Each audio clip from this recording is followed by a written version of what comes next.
Friends, आज मैं आपके लिए लेकर आया हूँ भारतीय संविधान जागरूकता पर प्रश्नोत्तरी। इसमें आपको कुछ नए जनरल नॉलेज के क्वेश्चंस हैं, उनके आंसर देने हैं और 2 नंबर का हर एक क्वेश्चन है। तो चलिए शुरू करते हैं। सबसे पहले आपको अपना ईमेल एड्रेस डालना है, फिर आपको अपना जो सर्टिफिकेट के नाम चाहते हो वो, फिर अपना कॉलेज इंस्टीट्यूशन जहाँ पर आप पढ़ाई करते हो या कर रखी है वहाँ पर, फिर आप कौन सी पोस्ट पे हो या क्या करते हो, तो उनमें बारे में आप कुछ भी स्टूडेंट या छात्र सिलेक्ट कर सकते हो। फिर राज्य और शहर का नाम और अपना मोबाइल नंबर डाल देना है। तो लिंक आपको डिस्क्रिप्शन में मिल जाएगा वीडियो के। और चलिए इस क्विज़ को शुरू करते हैं।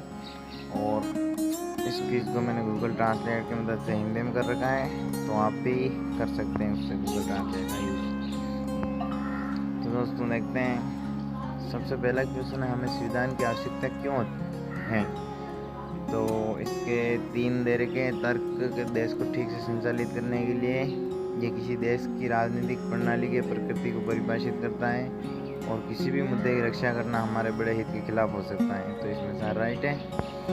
और सेकंड क्वेश्चन है, अपने ही लोगों द्वारा स्वतंत्र भारत में 2:2 बनाया गया भारत का संविधान।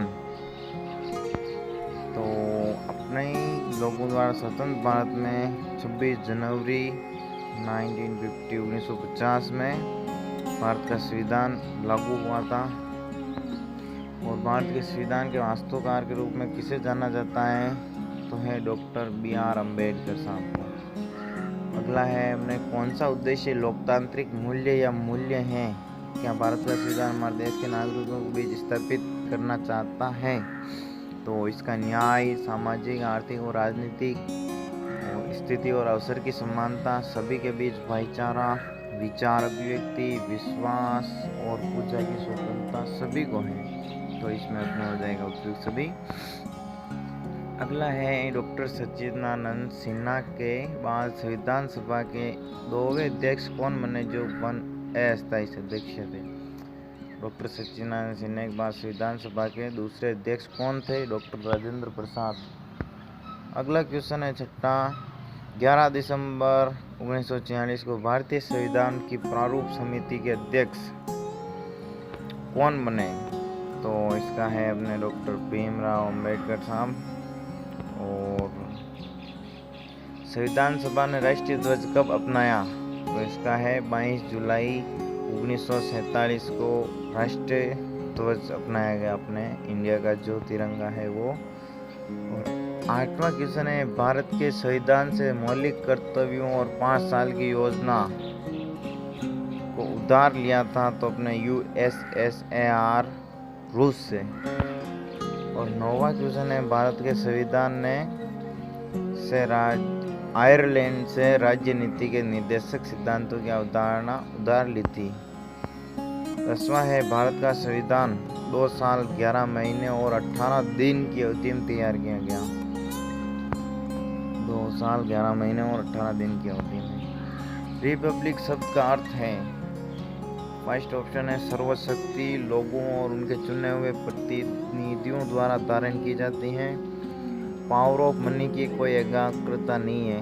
वसानु का शासक या सम्राट के लिए कोई जगह नहीं है। तो इसका आंसर होगा अपने उपयुक्त सभी ऑल करेक्ट। लोकतांत्रिक शब्द का अर्थ है, भारत की जनता के निर्वाचित प्रतिनिधि द्वारा शासन।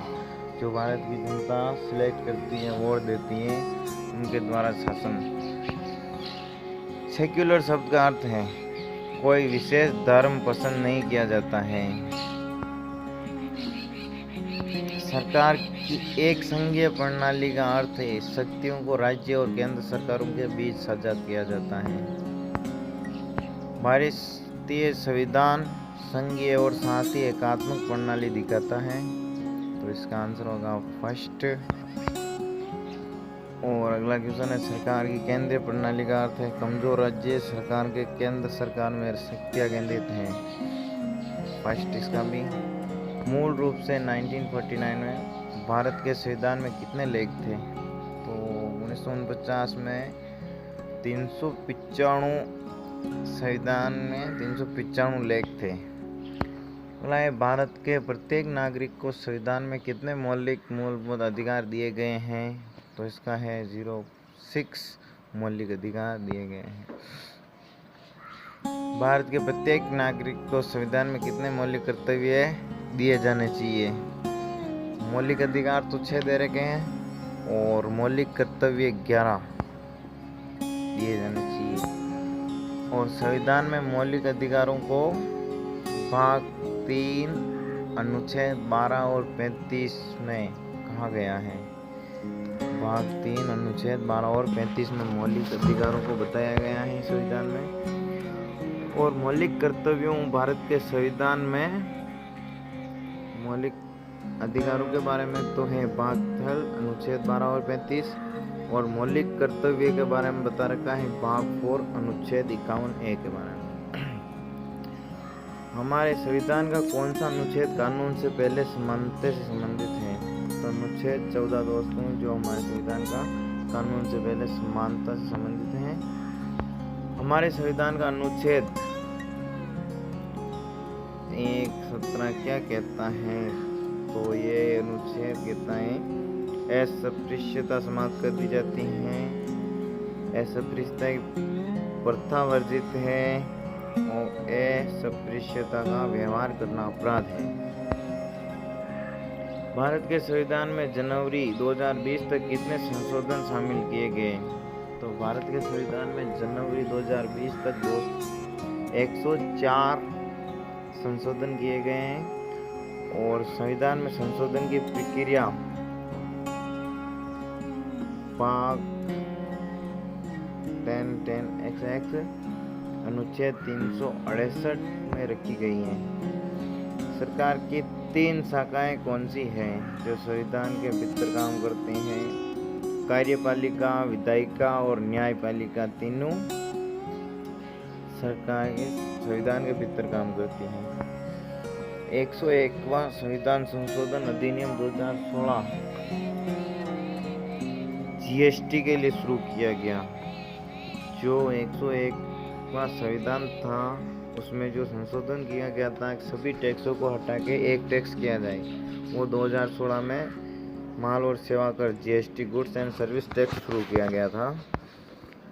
अब अपने संविधान की प्रस्तावना में 18वें संवैधानिक संशोधन अधिनियम में संशोधन किया गया, जिसमें शब्द समाजवादी, धर्म निकाय, अखंडता, उपयोग सभी जोड़े गए। भारतीय संविधान की प्रस्तावना 20 दिसंबर 1849 को तैयार और तांत्रिक विधान पारित की पंडित जवाहरलाल नेहरू द्वारा। लोकतंत्र के लिए राष्ट्रपति प्रणाली जहाँ है, शक्तियों का वितरण, न्यायपालिका की भूमिका बहुत महत्वपूर्ण है, सरकार अपने लोगों को जिम्मेदार है, तो ये सारे जनता उपयोग सभी निम्नलिखित में से क्या मौलिक कर्तव्य नहीं है। सभी धर्मों का सम्मान। और है आगे अपना डॉक्टर बाबा साहब अम्बेडकर के अनुसार कौन सा मौलिक अधिकार हमारे संविधान का हृदय और आत्मा है जो बाकी अधिकारों को प्रभावित बनाता है, तो संवैधानिक उपचार का अधिकार है। अगला है कि 1978 के बाद एक मौलिक अधिकार नहीं है शोषण संपत्ति का अधिकार, जो एक मौलिक अधिकार नहीं है। सरकार की संसदीय प्रणाली का लाभ बताएं, तो कानून का प्रतिनिधित्व किया जाता है। प्रधानमंत्री सबसे शक्तिशाली कार्यपालिका प्रधानमंत्री जवाबदेह है। संविधान का कौन सा अनुच्छेद गिरफ्तारी कुछ मामलों में निरोध के खिलाफ संरक्षण के लिए है, तो अनुच्छेद 22 जो गिरफ्तारी और कुछ मामलों में निरोध के खिलाफ संरक्षण के लिए है। निम्नलिखित में से कौन भारत की संवैधानिक स्वायत्त संस्था नहीं है? भारतीय योजना आयोग, NITI आयोग 2014। यह आयोग संवैधानिक स्वायत्त संस्था नहीं है। 103वें संविधान में संशोधन अधिनियम 2019 ने शैक्षणिक संस्थानों में प्रवेश के आर्थिक रूप कमजोर वर्गों के लिए EDWS के लिए 10% आरक्षण की शुरुआत की थी, ये सच है।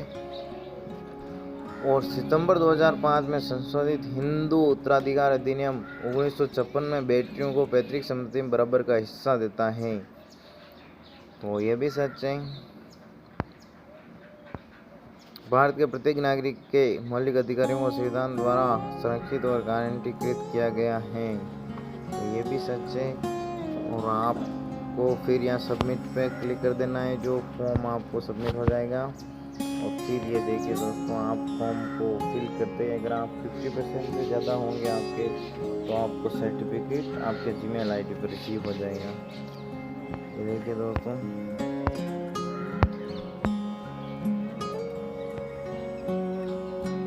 तो थैंक यू दोस्तों वीडियो को पूरा देखने के लिए।